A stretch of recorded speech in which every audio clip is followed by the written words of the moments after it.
Salut tout le monde, c'est Mathieu, j'espère que vous allez bien. On se retrouve aujourd'hui pour une nouvelle vidéo. Ça faisait longtemps qu'on s'était pas retrouvé, surtout pour parler de l'AS Nancy-Lorraine. On en parle malheureusement encore négativement car les Nancéens sont 16e de National. Et dans cette vidéo, on va se demander est-ce qu'on va tout droit en National 2 et surtout qu'est-ce qu'on pourrait faire pour éviter la relégation. On va commencer par se remémorer malheureusement la situation catastrophique de l'ASNL, 16e de National avec 10 petits points seulement. On est en plein dans la zone de relégation. Je vous rappelle que même le 13e de National descend en N2, donc là on est en plein dedans. Au niveau des derniers matchs, ça a commencé à être catastrophique à partir du 22 septembre contre Nîmes, où l'AS Nancy-Lorraine a perdu son premier match de la saison. On était invaincu juste avant, on avait l'une des meilleures attaques, l'une des meilleures défenses, et puis ce 22 septembre a été catastrophique, et puis derrière ça s'est poursuivi avec cette défaite donc contre Nîmes, contre Versailles, contre Orléans, ce match nul qui est un petit peu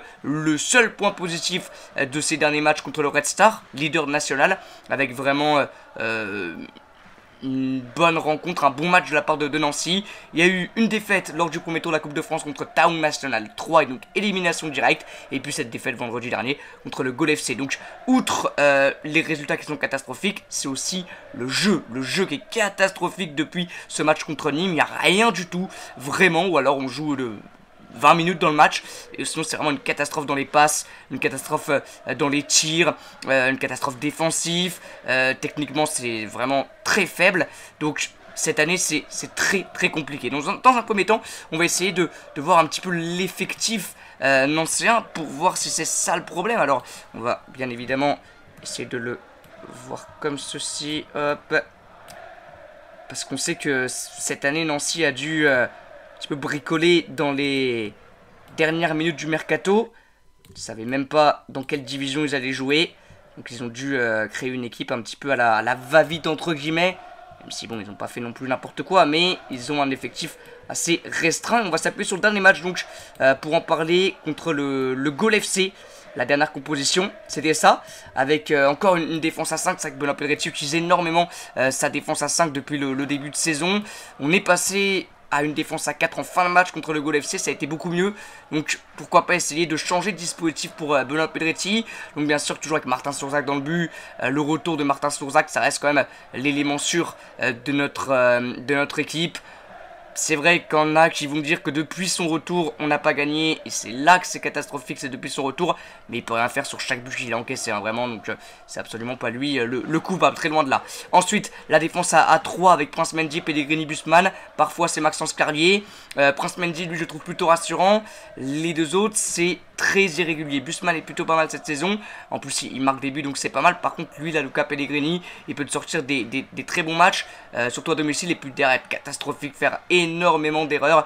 Donc c'est malheureux parce qu'en début de saison on avait une bonne défense très costaud, et là ça devient un petit peu plus problématique et surtout beaucoup plus faible. Sur les côtés, moi je trouve que c'est intéressant. Les pistons Shaquille Delos et Guilhem Taillot, eux je trouve qu'ils sont bons, vraiment bons. Malheureusement dans l'effectif nancéen il n'y a que eux qui sont formés à ce poste-là, à ce poste de piston, Guilhem Taillot et Shaquille Delos. Il n'y a pas d'autre latéral droit, latéral gauche de métier, à part peut-être Gaëtan Busman, mais qui est devenu un défenseur central depuis le début de saison. Donc c'est un peu compliqué. Lui il est vraiment bon depuis le début de saison, on voit que techniquement c'est quand même au-dessus des autres. Et lui il devient vraiment très fort. Donc j'espère que ça va continuer comme ça, parce que c'est peut-être l'une des seules source positive et le seul point positif depuis le début de saison. Ensuite le milieu de terrain avec Teddy Bouriou, Alassane Diaby et Mamadou Camara. Sur ces derniers matchs il n'y a pas Benjamin Gomel, je comprends pas trop pourquoi, parce que c'est peut-être l'un des meilleurs joueurs techniques de l'équipe, Benjamin Gomel. Très bon sur coup de pied arrêté, très bon techniquement, il va toujours vers le but. Maintenant bon, Diaby c'est aussi pas mal. Et je trouve aussi que ces deux-là, Mamadou Camara et Teddy Bouriou, pour garder le ballon, pour aller vers l'avant, techniquement c'est bon. Alors bien sûr ils loupent leur passe, techniquement ça reste assez faible quand même, mais peut-être plus haut que certains. C'est surtout ça qu'il faut se dire. J'aime beaucoup ces deux joueurs. Maintenant, ils font pas mal d'erreurs, mais ils courent aussi beaucoup sur le terrain. Ça, on peut pas non plus leur reprocher. Donc ces deux-là, j'aime bien. Pourquoi pas tester ces deux-là avec un Benjamin Gomel un peu plus haut. Ça pourrait être intéressant. Et puis devant, c'était Lenny Nangis avec Cheikh Touré. Lenny Nangis, il a beaucoup de choses à dire. C'est un bon joueur. On voit qu'il se bat là-dessus, a rien à dire. Il mouille le maillot. Le problème, c'est que c'est l'un des joueurs les plus irréguliers du national. Il peut te sortir un match exceptionnel comme il l'a fait contre le Red Star, comme il l'a fait contre Nîmes surtout. Non, pas Nîmes. Dijon, pardon, Dijon à domicile, on gagne 3-0, il était absolument partout, vraiment, il a été incroyable sur tout le match, et puis des fois il est tout simplement cataclysmique, hein, les nuls en 10, vraiment. Et puis Cheikh Touré, moi j'aime pas mal Cheikh Touré, j'aime bien Cheikh Touré. Déjà il a une grosse carrure, hein, vraiment une bonne carrure. Pour être attaquant de pointe, c'est pas mal. Sans ballon, il est aussi très intéressant. Bon, c'est pas le meilleur buteur national, bien évidemment. Mais je pense que si on lui fait vraiment confiance, match après match, ça pourrait commencer à être intéressant. Donc réellement, il n'y a pas des joueurs nuls. Mais c'est des joueurs de national, c'est des joueurs qui sont faibles techniquement. Et voilà, c'est des joueurs parfois qui ne font pas les efforts qu'il faut malheureusement. Et puis on n'a pas un effectif et un banc exceptionnel, hein, c'est surtout ça. Hein. On n'a pas un banc exceptionnel. Je trouve quand même que niveau milieu de terrain, sur tous les deux là, c'est pas mal. Sur les côtés, ça aussi c'est pas mal. Maintenant offensivement, par exemple contre le Gol FC, on avait le ballon, surtout en deuxième période, mais on se crée absolument pas d'occasion. On s'est créé vraiment peut-être... Ouais, une seule occasion, je crois que c'est la frappe de Gomel. Donc vraiment, on est inoffensif. Hein, donc c'est le gros problème. Ça, c'est l'attaque. On est absolument inoffensif. Voilà.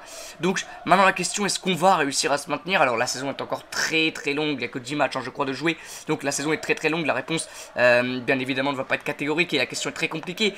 Mais si on continue à jouer comme ça, c'est sûr et certain que dans 4 mois, c'est officiel. Hein, on est en National 2. Réellement, parce que là sur le terrain c'est catastrophique le jeu qu'il propose.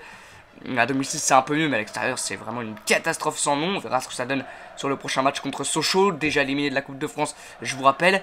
Je pense pas que le problème ça vient de Benoît Pedretti, qui fait ce qu'il peut avec ce qu'il a. Surtout, hein, comme je l'ai dit, l'effectif est quand même restreint avec le début de saison un petit peu compliqué qu'on a subi. Donc il fait ce qu'il peut avec ce qu'il a. Je pense pas qu'il faut qu'il parte réellement. Mais peut-être changer des choses, peut-être changer de dispositif.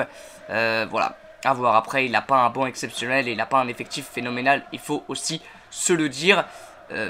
Ça va être compliqué de se maintenir. Il faut se le dire, ça va être plus compliqué que l'année dernière.